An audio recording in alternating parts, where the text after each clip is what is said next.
Mahanadi serial இப்போ ரொம்ப இன்ட்ரெஸ்டிங்காக போயிட்டு இருக்க இந்த டைம்ல திடீர்னு இப்போ ஒரு கேரக்டரை சேஞ்ச் பண்ணியிருக்காங்க. அதாவது மகாநதி சீரியல்ல அதிகமாக மாற்றப்பட்ட கேரக்டர் அப்படின்னாலே அது கங்கா கேரக்டர் தான். அதுக்கு அடுத்த பிளேஸ்ல வெண்ணிலா கேரக்டர். அதை தொடர்ந்து இப்போ மகாநதி சீரியல்ல 4 சிஸ்டர்ல ஒருத்தரா இருக்க யமுனாவோட கேரக்டரை தான் இப்போ சேஞ்ச் பண்ணியிருக்காங்க. யமுனா சீரியல் ஸ்டார்ட் பண்ணதுல இருந்து இந்த கேரக்டர்ல நடிச்சிட்டு இருக்காங்க. இப்போ ரீசெண்டா நிவின் கூட மேரேஜ் ஆனதுக்கு அப்புறமா இவங்களுக்கும் நிவின்க்கும் காம்பினேஷன் சுத்தமா செட் ஆகவே இல்லை. எப்போ பார்த்தாலும் நிவின் கூட சண்டை போட்டுட்டே இருக்காங்க. எந்த கெமிஸ்ட்ரியும் ஒர்க் அவுட் ஆகவே இல்லை. நிவினுக்கும் இவனுக்கும் சுத்தமாக செட் ஆகவே இல்லை அப்படின்ற மாதிரி பலருமே கமெண்ட் பண்ணிட்டு இருந்தாங்க. ஸோ இதனால டேரக்டர் ஒருத்தரை சேஞ்ச் பண்ண போகிறதா நேற்று அப்டேட் கொடுத்திருந்தாரு. அதை தொடர்ந்து அந்த அப்டேட் யார் அப்படின்னு பார்த்தோம்னா யமுனா தான். யமுனா கேரக்டர் நடிச்சிட்டு இருக்க ஆதிரி சௌந்தரராஜன் தான் இப்போ இந்த சீரியலை விட்டு விலகி இருக்காங்க. அவங்களுக்கு பதிலா இனிமே யமுனா கேரக்டர்ல ஸ்வேதா அப்படின்ற ஆக்ட்ரஸ் தான் நடிக்க இருக்காங்க.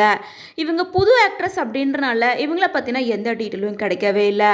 இப்போ வரைக்கும் எந்த ஒரு சீரியலும் கமிட் ஆகாம இருக்காங்க. மகாநதி சீரியல் தான் இவங்களுக்கு முதல் சீரியலா இருக்கும். இதை தொடர்ந்து இவங்க நிவினுக்கு செட் ஆவாங்களா, இவங்களாவது யமுனாவோட ஐஏஎஸ் கனவை நிறைவேற்றுவாங்களா அப்படின்ற மாதிரி பல எக்ஸ்பெக்டேஷன் போயிட்டு இருக்கு.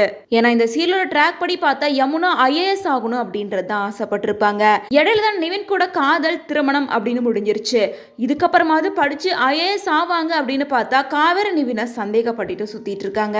ஸோ இதுக்கப்புறமாவது இவங்களை சீக்கிரமா ஐஏஎஸ் ஆக்கிருங்க, விஜய் கவர் லைஃப்குள்ள இன்டர்ஃபை ஆக விடாதீங்க அப்படின்னு ஃபேன்ஸ் பலருமே டேரக்டர் கிட்ட ரெக்வஸ்ட் வச்சுட்டு வராங்க.